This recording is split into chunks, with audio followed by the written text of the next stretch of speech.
So from unprofitable, on the verge of filing for Chapter 11 bankruptcy, to adding over multiple six figs in pure net profit with just Facebook ads, this is pretty much the exact protocol broken down to a T that I apply to my portfolio of D2C e-commerce brands. Now, this is a clear disclaimer, right? These results are highly correlated with having product market fit. What is covered today is solely principles that can be applied to your business. In no shape or way or form am I guaranteeing success, right? Every brand, every product is different. It requires a unique different strategy, requires emphasis on what your gross margins are, what your unit economics are, and ultimately you need to create a game plan that fits that to your brand, right? If you're a bootstrap company and you're strapped for inventory, this strategy is going to be a bit different compared to, okay, you're doing 7 figures a month in revenue, right? And you have the cash flow, you have the 3PL fulfillment, all that figured out. If you want to mitigate risk, check out scalevelocity.io. And ultimately what I do is I help you build in-house while increasing your net profit so that you're not relying on ad agencies. And if you ever do want to exit your business one day, you can. Now let's break down the ancient methodology. How are the founders doing multiple 7 figures a month in revenue lapping the bootstrap companies? Well, ultimately, the misconception is you need VC funding to scale past 7 figures, which is complete utter bullshit. You don't need VC funding. You can afford to acquire brand new customers at a net loss. This is also bullshit as well. The brands that are seeing high success, high multiples have front-end profitability and a strong LTV on the back end. Another misconception is you need to work with 4 to 6 different ad agencies in order to scale your paid media. This is completely false. You can literally just operate with a lean team of 1 or 2 full stack media buyers. How do I know? Because we've done it. And then ultimately you can outsource your marketing and creative department. I am under the umbrella. If you build this in-house, you have a competitive advantage over your competitors. Every single brand under management within our portfolio of DTC brands have been in at least one of these categories before.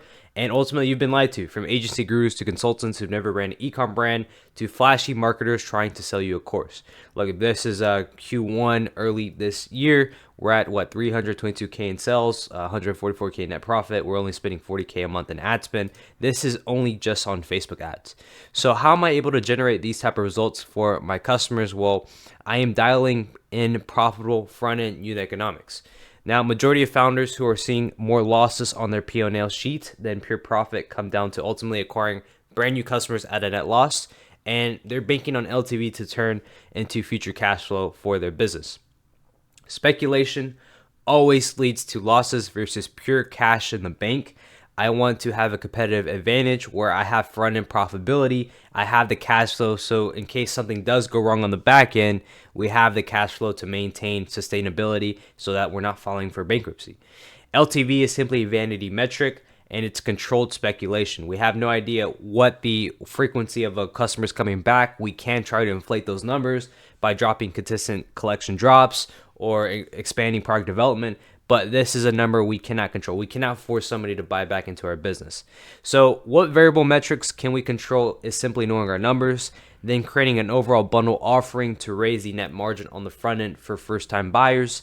This is the ultimate unit economic sheet I use across my portfolio of brands, where we have our MSRP, our retail price, the cost of goods, shipping and receiving stock, transaction payments, pick and pack fees, shipping, fulfillment, return rate, total cost of delivery. Then we have our unit margin, our net target, and then we have our blended CAC target, and this auto populates to our blended ROAS target and our blended break-even ROAS on an MER scale, level. Now, the template, this can be easily duplicated across your hero SKUs, and ultimately our main focus is, we have no idea what our LTV is. We can't track that.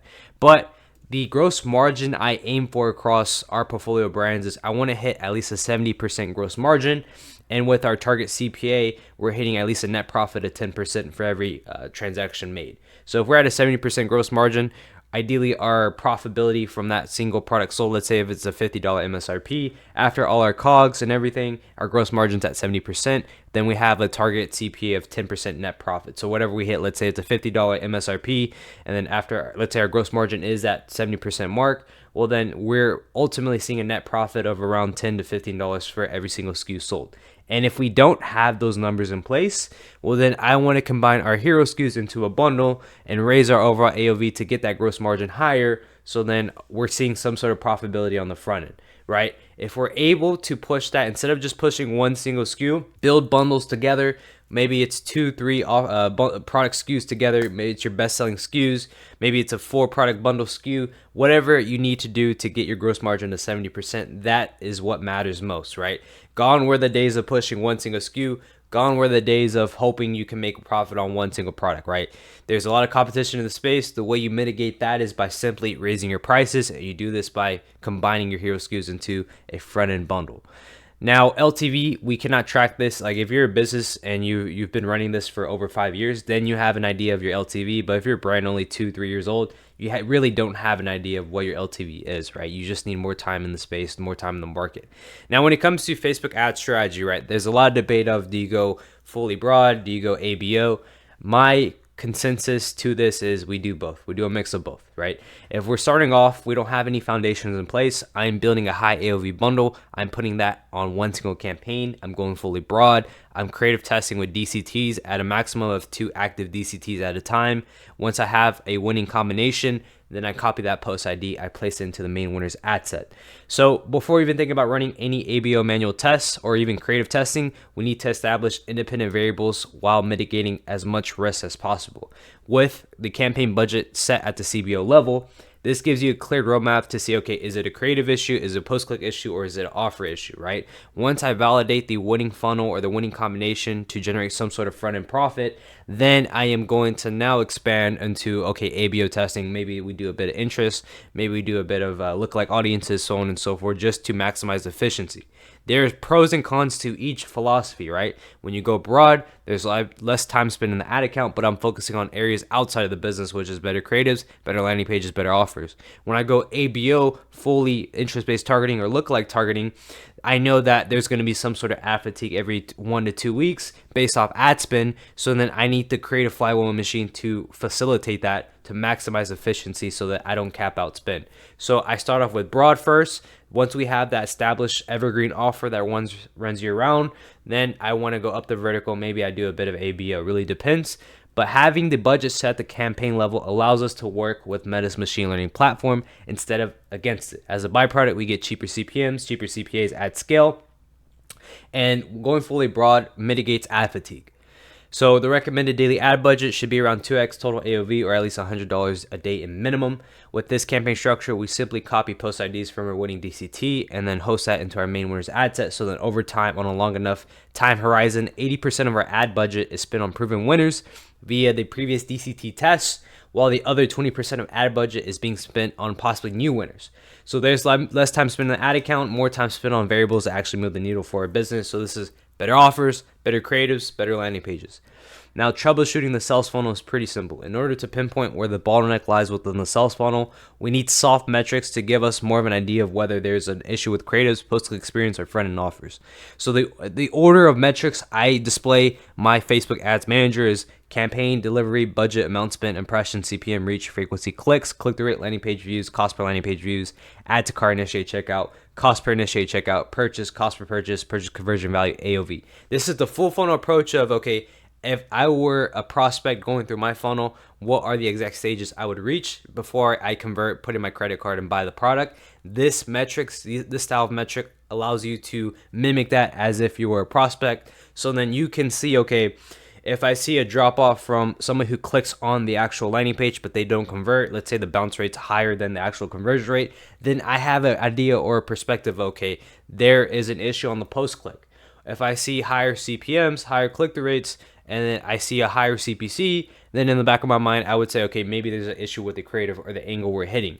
We want to sort this out to, okay, is it a creative issue? Is it a post-click issue? Or even if it's an offer issue, right? And typically an offer issue is going to rely on lower CVR or your lower conversion rate. So we want to mimic this so that we understand, okay, where's the drop off within the funnel? And then we make adjustments accordingly. So while the only source of truth we care about is having profitable CPA, CPMs, frequency, click-through rate, and CPCs have an effect at the cost of paying for attention. Cheaper CPMs equal more eyes on our adverts. Click-through rates higher than 1.5% equals more eyes on our landers. A conversion rate higher than 2% equals a dialed sales funnel where we're generating some sort of profit on the front end. Better creatives oftentimes leads to more aware buyers who are willing to convert at a profitable CPA. A lack of sales but decent soft metrics from creatives could stem from either a post-click issue or even an offer issue. We want to focus on making iterations to the offer first so that we can turn mediocre creatives and post-click experience into somewhat break even. I'd by far say the offer is the easiest thing you can tweak. You could do a buy two get one. You could do buy one get one 50% off. Like, these incentivizing offers allows you to have mediocre creatives, mediocre landing pages, and still generate some sort of break even.